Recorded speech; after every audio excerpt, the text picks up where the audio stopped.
Let's Mic news wrap. Let's Mic news wrap में अब सुनते हैं दिन भर की अहम खबरें सिर्फ 10 मिनट में। सबसे पहले सुर्खियां। राहुल का आरोप, ग्रेट निकोबार प्रोजेक्ट का मकसद एक बिजनेसमैन को फायदा पहुंचाना, लोगों से पिटीशन पर हस्ताक्षर करने की अपील। राज्यसभा के लिए खड़गे और नीरज डांगी ने दाखिल किया नामांकन, कांग्रेस के 7 और भाजपा के 11 उम्मीदवार मैदान में।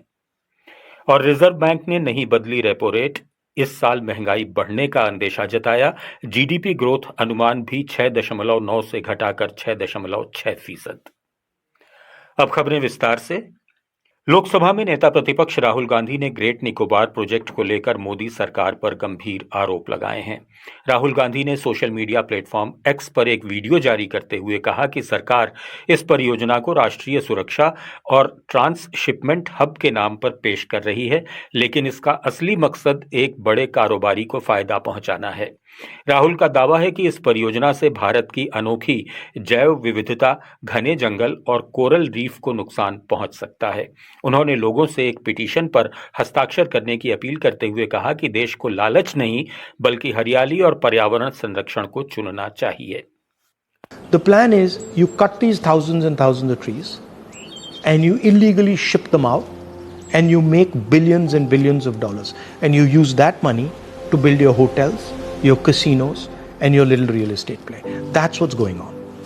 161 square kilometers. Please understand this. This is 4 times New Delhi. Okay? And they're building this project in the most pristine ecological environment this country has. And they're snatching away the land from people who were made to settle there. And they're snatching away the land from tribals. Rajasthan के पूर्व मुख्यमंत्री अशोक गहलोत ने राहुल गांधी द्वारा शुरू की गई याचिका पर हस्ताक्षर कर दिए हैं।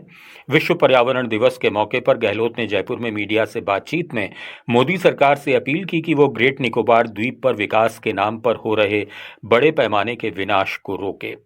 1.5 करोड़ से ज्यादा पेड़ों, प्राचीन कोरल रीफ्स और वर्षा वनों को काटकर एक व्यवसायी के लाभ के लिए पर्यावरण को नुकसान पहुंचाया जा रहा है, जबकि आदिवासी समुदायों को उनके क्षेत्र से विस्थापित किया जा रहा है। गहलोत ने ग्रीन ओवर ग्रीड अभियान के तहत सभी से याचिका पर हस्ताक्षर करने की अपील की। पूरी तरह जांच पड़ताल करके पूरी बात समझ करके उसके बाद में इसको इशू बनाया है।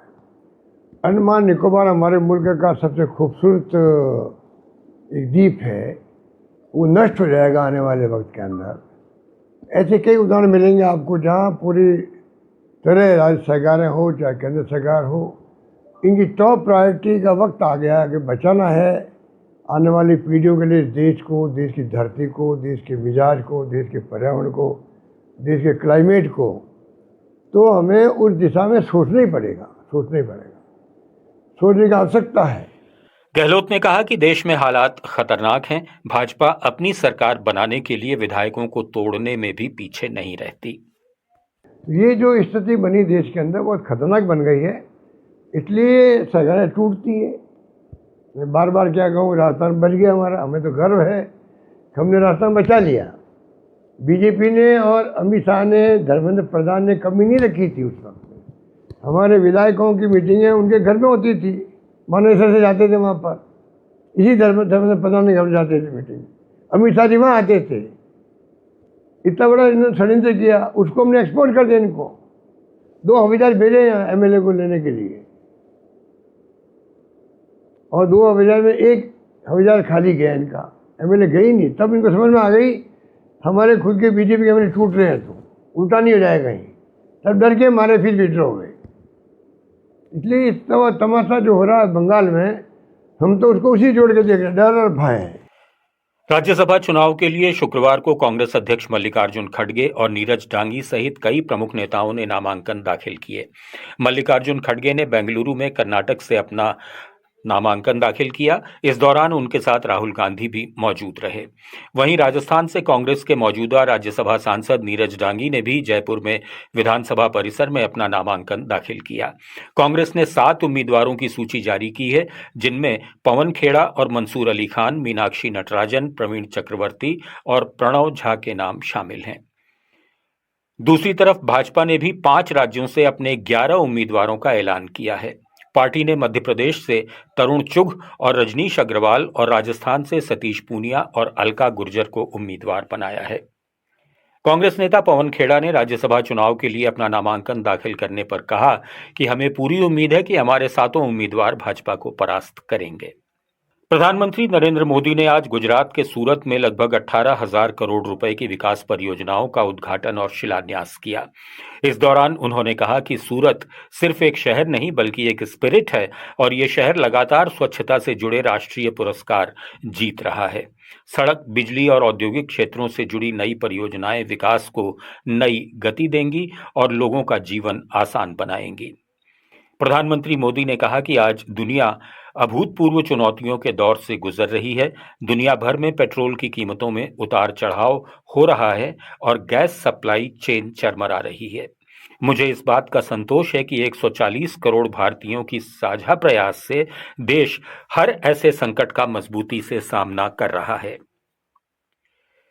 केंद्रीय गृह मंत्री अमित शाह ने भारत बांग्लादेश सीमा पर लंकामुरा बॉर्डर आउटपोस्ट का दौरा किया और बीएसएफ जवानों को संबोधित किया। शाह ने कहा कि त्रिपुरा फ्रंटियर देश की सुरक्षा के लिए बेहद महत्वपूर्ण है।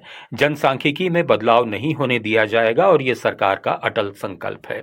उन्होंने सीमा सुरक्षा में तैनात बीएसएफ जवानों की सराहना करते हुए कहा कि देश की सीमाओं की रक्षा में उनका योगदान अत्यंत महत्वपूर्ण है। दिल्ली में कांग्रेस सांसद और शिक्षा पर संसदीय स्थायी समिति के चेयरमैन दिग्विजय सिंह ने व्यापमं घोटाले और पेपर लीक मामलों को लेकर केंद्र सरकार पर सवाल उठाए हैं। दिग्विजय सिंह ने कहा कि मध्य प्रदेश के व्यापमं घोटाले में भारी भ्रष्टाचार हुआ था और करीब 50 लोगों की मौत या आत्महत्या के मामले सामने आए, लेकिन सरकारी नौकरियों में हुई कथित गड़बड़ियों की जांच आज तक पूरी तरह शुरू नहीं हुई। उन्होंने दावा किया कि राज्य और केंद्र सरकारों के तहत अब तक करीब 100 ऐसे मामले सामने आए हैं जिनमें पेपर लीक या परीक्षा में भ्रष्टाचार के आरोप लगे। कर्नाटक में कांग्रेस के वरिष्ठ नेता रामलिंगा रेड्डी ने डीके शिवकुमार कैबिनेट से इस्तीफा दे दिया। उन्होंने आवंटित विभागों को लेकर असंतोष जताया। जल संसाधन विभाग पाने वाले रेड्डी ने कहा कि मैं विधायक बना रहूंगा और कांग्रेस से इस्तीफा नहीं दूंगा। मुझे बेंगलुरु विकास विभाग का पोर्टफोलियो देने का वादा किया गया था। मैं अपनी अंतरात्मा के विरुद्ध काम नहीं कर सकता, इसलिए मंत्री पद से इस्तीफा दे रहा हूं। यह घटनाक्रम मुख्यमंत्री द्वारा गुरुवार देर रात अपने 13 मंत्रियों को विभागों का बंटवारा करने के एक दिन बाद सामने आया है। रामलिंगा रेड्डी के इस्तीफे पर राज्य के मुख्यमंत्री डीके शिवकुमार ने कहा कि चिंता की कोई बात नहीं है, वे मेरे बहुत अच्छे दोस्त हैं और हम इस समस्या को सुलझा लेंगे। इधर तमिलनाडु में भाजपा के पूर्व अध्यक्ष के अन्नामलाई ने पार्टी छोड़ने के बाद राजनीतिक आंदोलनों की शुरुआत करने की घोषणा की। उन्होंने कहा कि उनके भविष्य के लक्ष्य पारंपरिक राजनीति से परे हैं और इसके लिए अधिक लोगों को एकजुट करना आवश्यक है।